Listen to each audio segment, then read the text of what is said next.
Hello, my name is Kate Jones, and this is a review of normative male alexithymia literature. Normative male alexithymia, or NMA, is a condition in which men have significant difficulty recognizing and describing their emotions as a result of a lifetime of socialization. Parents and social groups encourage the expression of strength, but discourage the expression of negative emotions which signal vulnerability and fragility, such as fear and sadness, as well as attachment emotions such as affection and fondness, whereas these feelings are often encouraged in young girls. Social groups of young boys often self-police, using harsh punishments such as verbal and physical abuse when members deviate from expectations of emotional expression. Alexithymia was originally used in clinical contexts to describe patients who were primarily but not exclusively male, with psychosomatic pain, alcohol dependence, and PTSD.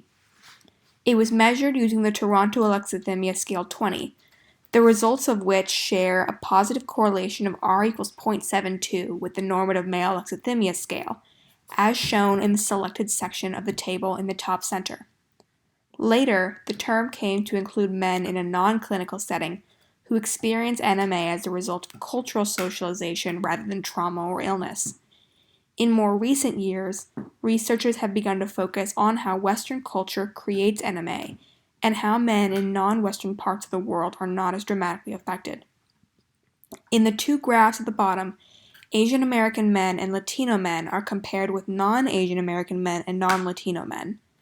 The results show that Asian American men experience significantly lower levels of NMA, whereas Latino men experience much higher levels.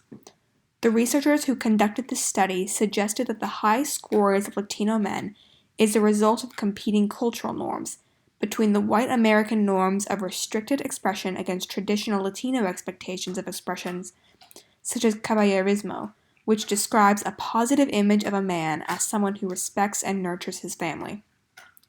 Current research also investigates how NMA affects relationship satisfaction in both romantic and platonic relationships. Such studies found a positive correlation between NMA and fear of intimacy, and a negative correlation between NMA and dyadic consensus, cohesion, and satisfaction, as well as affectional expression. On the right, there is a table that shows just 5 selected pieces of research, which includes studies concerning the links between NMA and relationship satisfaction, race, and health.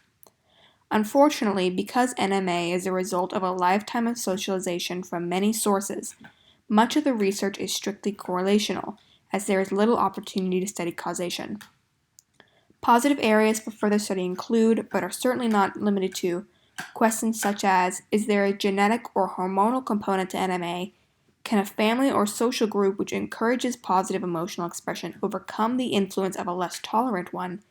And to what extent do non-Western cultural norms reinforce or conflict with masculine ideologies in the U.S.?